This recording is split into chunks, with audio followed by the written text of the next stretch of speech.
Hey everybody, Rob Maurer here, and today we're talking about two new requests of Tesla from Nhtsa, the National Highway Traffic Safety Administration. Then we've also got an update from Volkswagen, continuing to talk about the challenges of Tesla. Then we've got a new nickel supply contract, some new information on Tesla's Plaid battery packs, an update on the EV tax credit, and more. Quick look at the stock. Tesla today, as well as the Nasdaq, both finishing up about 0.7%. Tesla closing at $811.08. As a reminder, we are now 1 week away from Tesla's Q3 earnings report.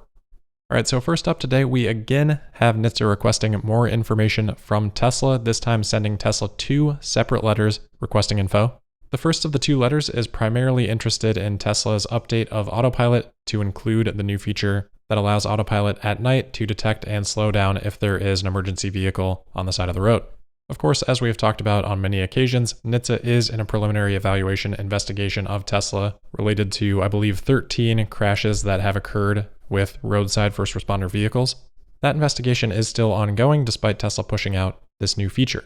Anyway, Nhtsa is asking about this and saying, quote, "As Tesla is aware, the Safety Act imposes an obligation on manufacturers of motor vehicles and motor vehicle equipment to initiate a recall by notifying Nhtsa when they determine vehicles or equipment they produced contain defects related to motor vehicle safety or do not comply with an applicable motor vehicle safety standard." End quote. They continue to say that any manufacturer issuing an over-the-air update that mitigates a defect that poses an unreasonable risk to motor vehicle safety is required to timely file an accompanying recall notice. So why did Tesla not issue a safety recall? Well, I think I can answer that one for you pretty easily, Nhtsa. No need to go to Tesla. It's pretty simple. This is not a safety defect. This is something that was a limitation and has always been a limitation for Tesla and for others with their Level 2 advanced driver assistance systems. Apparently, Nhtsa has never read the owner's manual nor the owner's manual for any other ADAS system because Tesla very clearly says it is the driver's responsibility to stay alert, drive safely, and be in control of the vehicle at all times. Driver assistance system. Furthermore, the warnings in the traffic-aware cruise control section specifically say that it cannot detect all objects, and especially in situations when you are driving over 50 miles per hour, it may not brake or decelerate when a vehicle or object is partially in the driving lane, or when a vehicle you are following moves out of your driving path and a stationary or slow-moving vehicle or object is in front of you. Always pay attention to the road ahead and stay prepared to take immediate corrective action. Depending on traffic-aware cruise control, to avoid a collision can result in serious injury or death." End quote. Nhtsa here is trying to classify something that Tesla very clearly has said the system may not be capable of performing as a safety defect. If that's the stance that Nhtsa is going to have, then why is cruise control in any normal car not a safety defect? Because it's not going to stop for a car on the side of the road. Just because Tesla has a system that's capable of doing more things than that, all of a sudden it's a safety defect when it can't do everything perfectly? It makes no sense. If you think it's not fair to compare with normal cruise control, which I don't know why it wouldn't be, but if you think it's not fair, okay, let's go ahead and compare with other ADAS systems from other manufacturers. GM Super Cruise, whole bunch of warnings just like Tesla has. Here's one of them. Does not prevent crashes or warn of possible crashes. Here's another one. Does not steer to avoid stopped or slow-moving vehicles, cross-traffic, construction barriers or cones, motorcycles, children, pedestrians, animals, or other objects on the road. Quote, "It's extremely important that you pay attention to the operation of the vehicle even while using Super Cruise. Always be prepared to take over operation of the vehicle at all times." End quote. Here's what Ford says about their ADAS. "At all times, you are responsible for controlling your vehicle, supervising the system, and intervening if required." And again, among many other warnings, the system may not detect stationary or slow-moving vehicles below 10 kilometers an hour. If Nhtsa says this is a safety defect for Tesla, by their own admission, GM and Ford are saying that they have the exact same safety defects for their ADAS systems. That's not anything wrong with the warnings. The warnings should say that. It's a design limitation. If design limitations didn't exist, well, we would have level 5 driving and we would never have any accidents ever.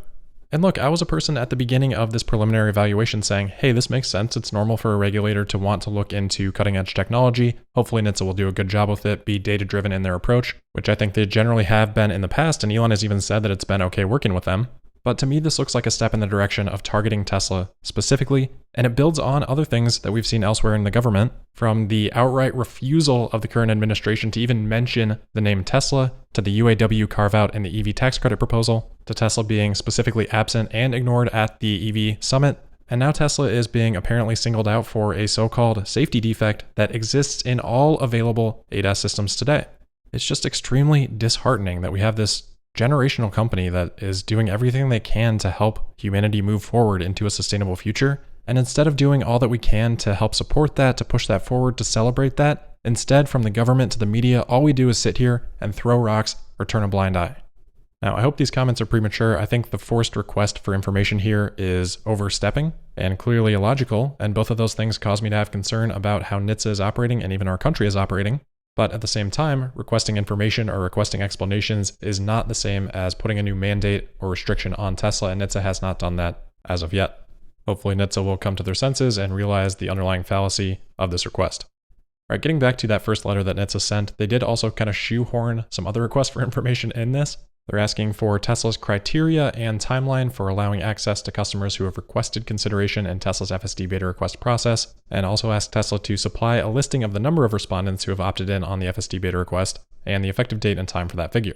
I don't see how that in any way relates to the request for information about the emergency vehicle feature, but it's in there, which maybe wouldn't be that strange except for the fact that on the same day, Nhtsa sent a second letter requesting other information, and this does actually relate to FSD.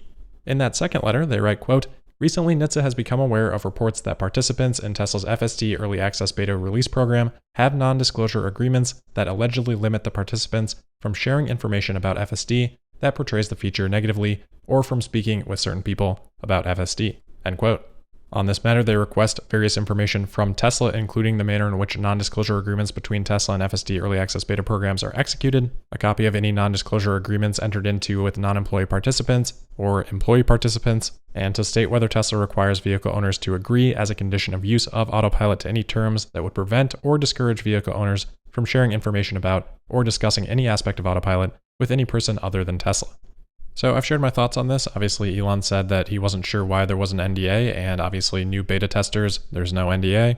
And while there were certain terms to agree to, just like any product may have, clearly I have not been limited to share all of my experiences with the beta, good or bad.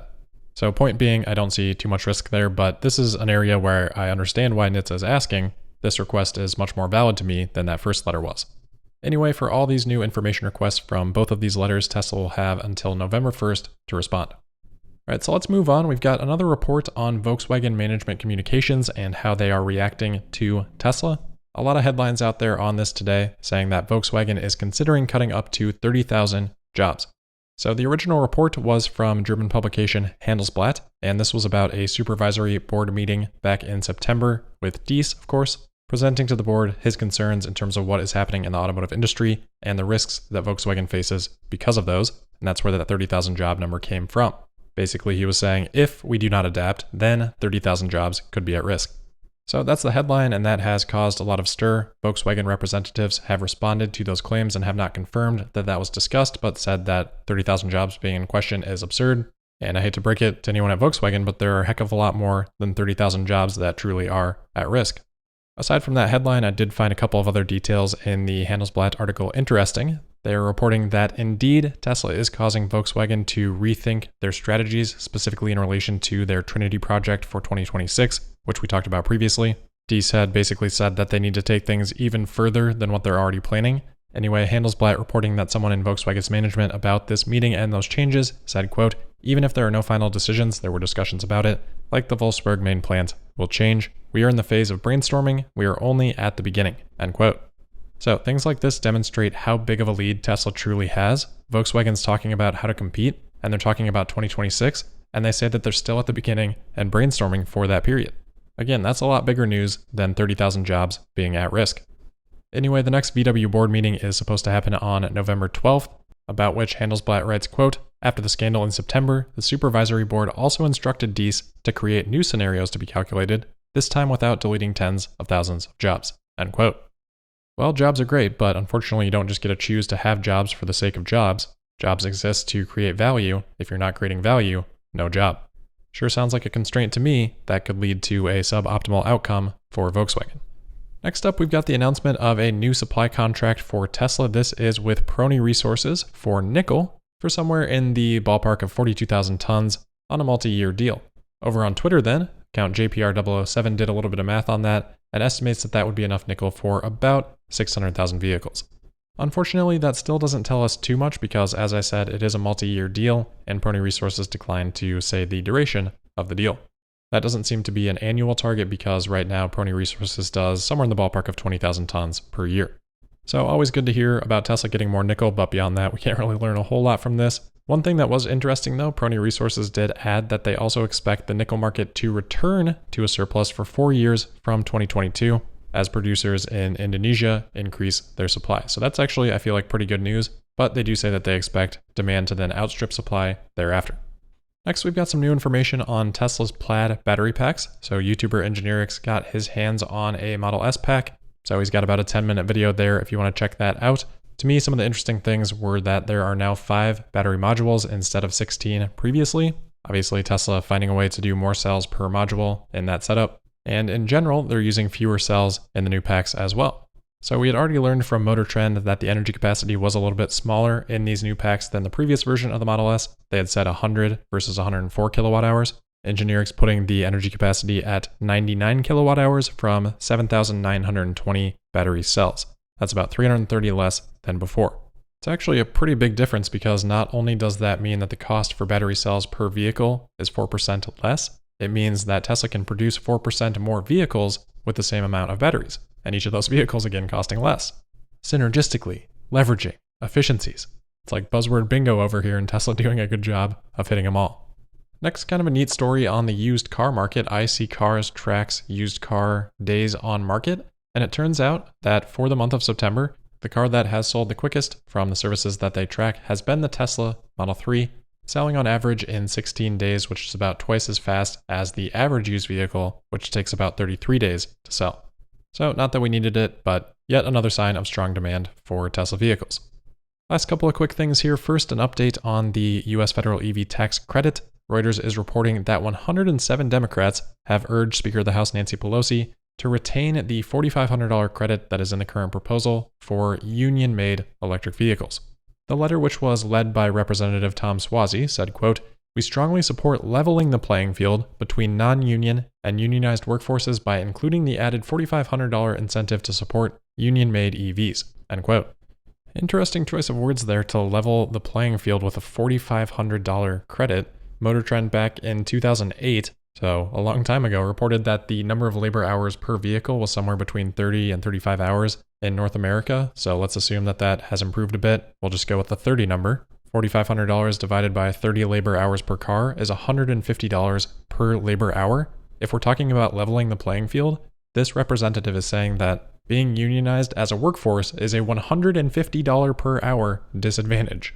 Stating that another way, let's say that non-unionized worker may be making $30 an hour. That would mean that the unionized worker would have to be making $180 per hour for this $4,500 credit to level the playing field between the two. Now, I don't have the numbers in front of me, but I'm pretty sure that workers on the assembly line at Ford, GM, Chrysler are probably not making $350,000 a year. So no, this doesn't level the playing field between union or non-union. This levels the playing field between competent and incompetent. And you know what? Actually, it doesn't even level the playing field because honestly, the gap is probably bigger than that. Anyway, you all know my thoughts on that proposal. A lot of nonsense in there, but hopefully that demonstrates with some math just exactly how much nonsense it is. All right, last item here, some more news on chip shortages. Bloomberg is reporting that Apple is likely to slash projected iPhone 13 production targets by as many as 10 million units this year due to prolonged chip shortages. Sources told Bloomberg that Broadcom and Texas Instruments are having trouble hitting their supply target. Mac Rumors today reporting that some suppliers have denied any lowered production targets, so who knows, but obviously this continues to be an issue, and if Apple is having trouble with it, Apple is widely regarded as a powerhouse in supply chain and logistics management, so if they're struggling with it, then yeah, it's pretty serious. All right, so that'll conclude quite the episode today. Hopefully a more positive, upbeat episode tomorrow. We'll see. Just deep in my core, I get so frustrated with things that are illogical, but I guess that's just part of life. So anyway, as always, thanks for listening. Make sure to subscribe and sign up for notifications. You can also find me on Twitter at Tesla Podcast, and I'll see you tomorrow for the Thursday, October 14th episode of Tesla Daily. Thank you.